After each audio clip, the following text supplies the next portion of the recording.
پوری کائنات میں کوئی ایک فرد ایسا نہیں جو مجھے سلام کہے اور میں اس کا جواب نہ دوں۔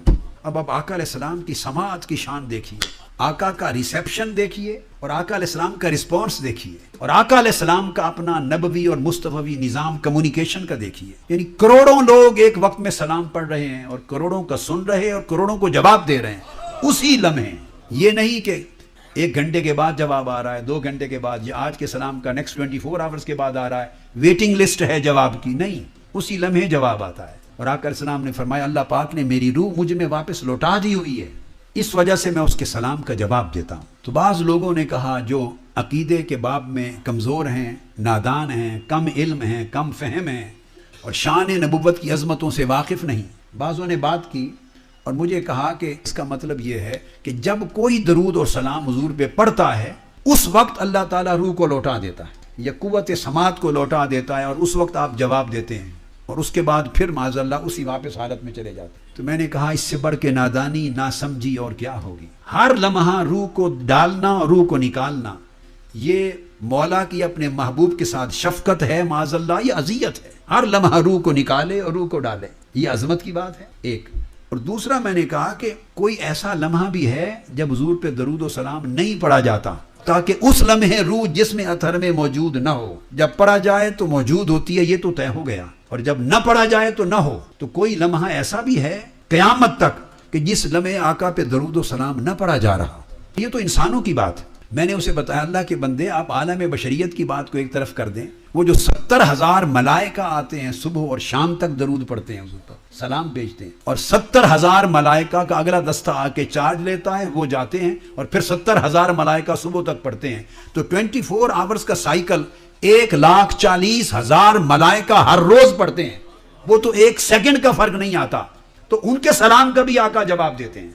فرمایا ما من احد، کوئی ایک فرد، انسان ہو یا ملک ہو یا بشر ہو یا جن ہو، جو بھی مجھ پہ درود و سلام بھیجتا ہے میں جواب دیتا ہوں، تو ان کے سلام کا بھی جواب دیتے ہیں۔ اور پھر اللہ رب العزت خود ہمہ وقت حضور پر درود و سلام بھیج رہا ہے، اس وقت سے جب وقت بھی نہیں بنا تھا اور اس زمانے تک جب زمانہ بھی نہیں رہے گا۔ ان اللہ و ملائکتہ یصلون علی النبی، وہ آغاز وقت سے پہلے سے پڑھ رہا ہے اور اختتام وقت، اینڈ آف دا ٹائم کے بعد تک پڑھتا رہے گا۔ تو وہ حضور پہ درود و سلام پڑھتا ہے اور اس کے درود و سلام کا بھی آقا جواب دیتے ہیں، شان جدا جدا ہے، وہاں شکریہ ادا کرتے ہوں گے، تیرا شکر ہے میرے مولا، تو نے مجھ پہ کرم کیا۔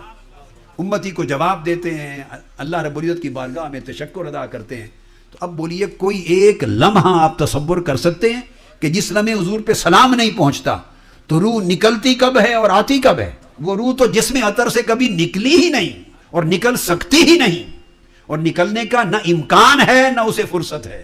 اور پھر روح جسم پاک سے نکل کر آقا علیہ السلام کے جسم اقدس سے نکل کر جائے کہاں؟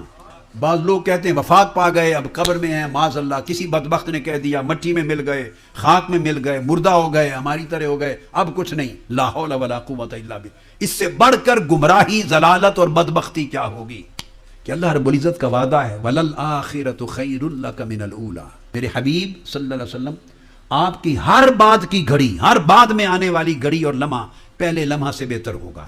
ہر لمحہ، ہر منٹ جو آپ کا بعد میں آ رہا ہے وہ پہلے منٹ اور لمحے سے بہتر ہوگا۔ یہ جو ہر لمحہ بعد کا پہلے لمحے سے بہتر ہونا، یہ وعدہ حضور کے جسم اقدس کو بھی ہے، حضور کی روح پاک کو بھی ہے۔ جب فرمایا وَلَلْآخِرَةُ خَيْرٌ لَكَ، آپ کے لیے، تو آپ حضور کی ذات تو دونوں چیزوں کا مجموعہ ہے نا، جسم کا بھی اور روح کا بھی، تو گویا جسم اطہر کے لیے بھی ہر بعد کا لمحہ پہلے لمحہ سے اعلیٰ اور افضل ہے، اور روح اقدس کے لیے بھی ہر بعد کا لمحہ پہلے لمحہ سے اعلیٰ و عرفہ ہے۔